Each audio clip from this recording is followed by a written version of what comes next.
La période des fêtes de fin d'année approche à grands pas. Moment qui peut être assez stressant pour nous, parents d'enfants en condition d'autisme. Alors, comment bien se préparer pour cette période assez particulière de l'année? Découvrons-le maintenant dans cette vidéo. Je vous dis à tout de suite. Bonjour chers parents, bonjour chers internautes, bienvenue sur Autisme sans tabou. Je suis Geneviève NG, maman de jumeaux, deux garçons en condition d'autisme, et sur ma chaîne j'échange avec vous quelques clés et astuces qui m'aident moi-même au quotidien à accompagner en toute sérénité mes enfants sur le chemin de l'épanouissement.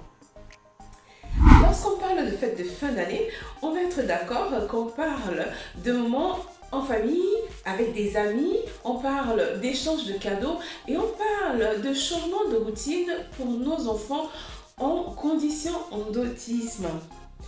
Et durant cette période, on a envie de se faire plaisir, on a envie de faire des choses comme nous en avons envie. Seulement, il est important, toujours, chers parents, de nous rappeler que nous devons prendre en considération la condition de nos petits bouts.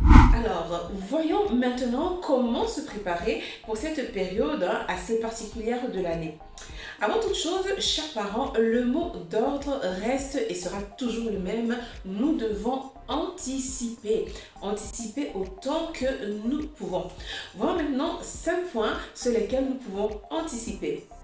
Le premier, veillez aux couleurs que vous utiliserez pour la décoration de vos maisons. C'est très important. Pourquoi? Parce que les couleurs peuvent déranger nos enfants. Rappelons toujours que leur cerveau analyse et analyse beaucoup. Alors, que faut-il faire? Faites des essais durant cette période. Essayez de voir les couleurs qui vont ou pas. Une chose est certaine, vos enfants réagiront et vous saurez quelle couleur utiliser pour la déco de vos maisons en cette période de fin d'année.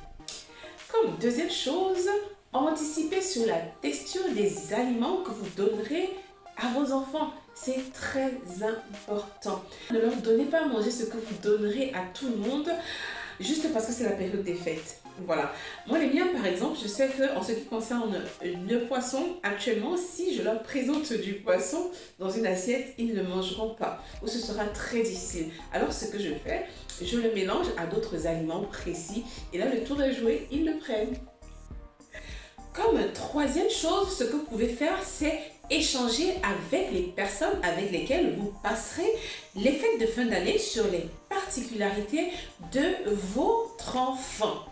Pourquoi?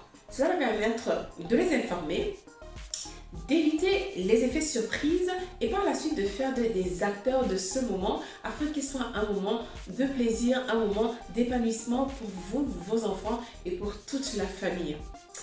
En quatrième point, ce que vous pouvez faire, c'est déjà prévoir, envisager de créer un espace précis, un espace unique pour votre enfant.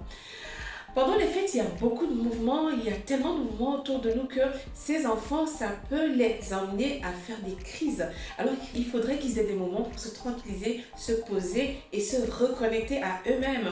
Dans cet endroit, prévoyez des objets qu'ils ont l'habitude d'utiliser durant leur routine. Ça va leur permettre de relaxer.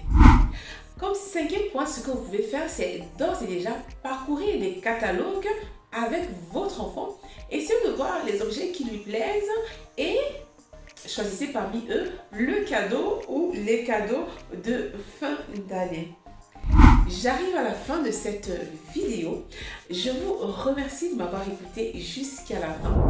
N'hésitez pas à cliquer sur le petit pouce, à laisser un commentaire, à partager autour de vous et surtout abonnez-vous si vous ne l'avez pas encore fait. Et merci également de partager avec nous comment est-ce que vous préparez cette période de fin d'année avec vos enfants en condition d'autisme.